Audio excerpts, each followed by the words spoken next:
ครับโดยปัจจุบันนี้นะครับเวลาที่เราเปิดไฟเลี้ยวเนี่ยนะครับเราก็จะเห็นนะในส่วนของนะครับเป็นไฟเลี้ยวทั่วไป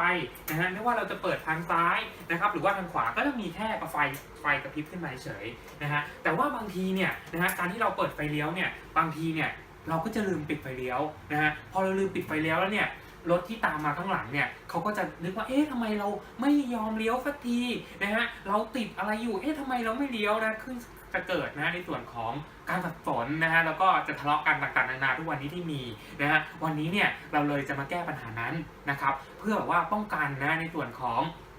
การปิดไฟเลี้ยวรวมถึงนะครับจะทำให้นะฮะในส่วนของคนรอบข้างที่อยู่ใกล้ๆบริเวณนั้นนะครับได้ยินเรากำลังเปิดไฟเพื่อหรือว่าขอสัญญาณการเลี้ยวนะครับวันนี้เราเลยมีในส่วนของผลิตภัณฑ์นะฮะเล็กๆง่ายๆนะฮะติดตั้งง่ายมาแนะนำด้วยครับนี่เลยฮะในส่วนของแบรนด์ Xflash ของเรานะฮะมีชื่อเรียกน่ารักมากเลยนะฮะชื่อว่าปี๊บปี๊บนะครับเราจะมาใส่นะในส่วนของไฟเลี้ยวของเรานะฮะจะเห็นเลยนะฮะสังเกตที่สำคัญนะต้องเป็นของแท้ต้องตัวนี้เท่านั้นนะครับ Xflash นะฮะย้ำนะครับของแท้ของเราก็คือ Xflash เท่านั้นนี้เราจะมาดูกันนะครับว่านะฮะหลังจากที่เราติดตั้งไปเนี่ยนะครับมันจะเป็นยังไงนะครับ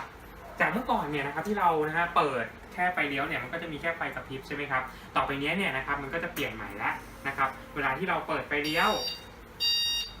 มันก็จะมีเสียงนะครับทำให้เราเนี่ยนะครับได้ยินเสียงได้ง่ายขึ้นนะครับแล้วก็อีกครั้งนะครับก็ยังจะช่วยแบบว่าเตือนเราด้วยนะไม่ให้หรือว่าเราลืมนะครับในการแบบว่าเปิดไฟเลี้ยวค้างไว้นั่นเองนะครับแล้วก็อีกอย่างหนึ่งเวลาที่เราเลี้ยวเนี่ยบางทีเนี่ยนะครับอาจจะมีคนอยู่ใกล้ๆนะครับมี